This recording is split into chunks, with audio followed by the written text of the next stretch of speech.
Did you know the Bible speaks of giants who once roamed the earth, so terrifying that people still whisper their name? The Nephilim. The book of Genesis reveals a strange mystery. The sons of God saw that the daughters of men were beautiful, and they took them as wives.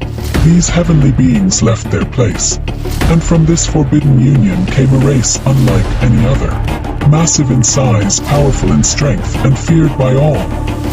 These were the Nephilim, the mighty giants of old, men of renown. Their presence was so corrupt that God sent the great flood to wipe them out. But their story still echoes through history. Do you believe the Nephilim